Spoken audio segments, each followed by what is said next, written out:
የመኖሪያ ፈቃዳችሁ የወደቀባችሁ በዩናይትድ አረብ ኤሚሬት የምትገኙ ዜጎች አሁን ስማርት መኪና ሰርተው ወደ አገልግሎት አቅርበዋል።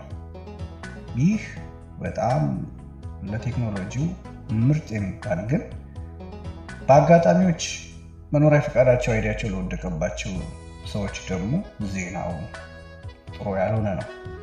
ሁለት አገልግሎት ይሰጣል የተባለው አይዲ የሌላቸው ወይም አይዲያቸው ኤክስፓየርድ ያደረገባቸው ሰዎች በያደን ይዘው እንደዚሁም ደግሞ በወንጀል የሚፈልጉትንም ጭምር የመያዝ ክህሎት አለው ተብሏል።